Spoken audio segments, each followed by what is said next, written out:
Continuing our tour of the new Alpha 5 documentation viewer. So we've just shown how quickly you can filter the list of topics. So let's go now and remove the filter. So now we're going back to all of the topics.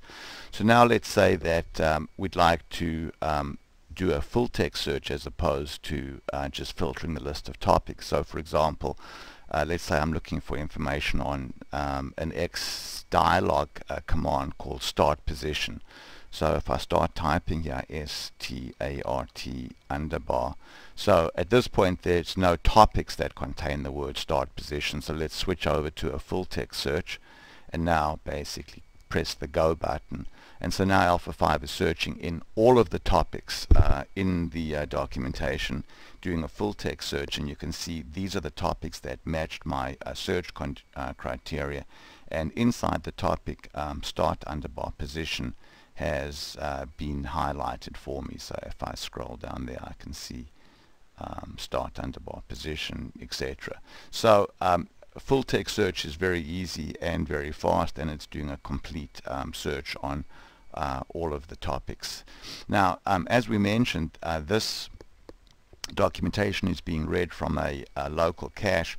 The official documentation is still in the wiki, so at any point in time you can click the refresh help topics button over here to go back to the wiki and get the latest updates, get new topics that have been added or topics that have been edited, or you can right click on an individual topic and just refresh that page, which will go back to the wiki and refresh the page with the most recent information.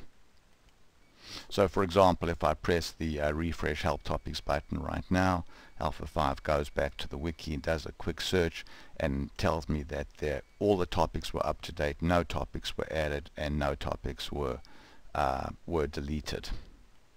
So now we've been working with the documentation for a while, and we have a bunch of open topics that we'd like to restore. So I can go now and go here and say save, and then I can go here and just say list 1, and then go ahead now and then close that down. And then if I were to, let's go and close a whole bunch of topics down. So let's right click on this and say close all but this tab. So now only viewing one tab, and now go back and retrieve list 1. These are the open topics, and now basically I'm back to my previous list of topics. So also every time you do a full text search, the search results are saved as a saved search. So if I go here and I say search result, this was my last search, so I can go there and click OK, and now I'm looking at all of the topics that had the word save position in them.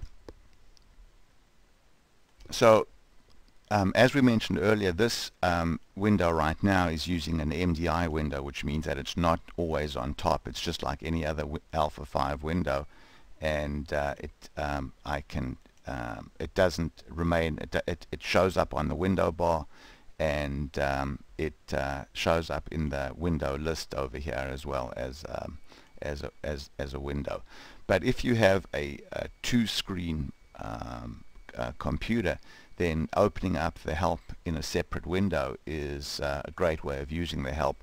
So let's go ahead now to preferences, and let's change our window style from MDI to modeless. So I'm going to go ahead now, and also let's go here and choose restore open tabs on startup. So I'm going to go there and click OK now, and now the help opens up as a modeless window. Because it's modeless now, it's always on top. So you can see when I'm clicking on different Alpha 5 windows here, like the control panel or the web control panel, the help is always on top, which obviously would not be appropriate if you had a single monitor. But if you have dual monitors, then that's a great idea. So what I'm going to do now, since I can't video a two-monitor situation, is I'm going to resize the main Alpha 5 window and then put the help window next to it to simulate a two-monitor situation. So let's pause now and pick this up in the next video.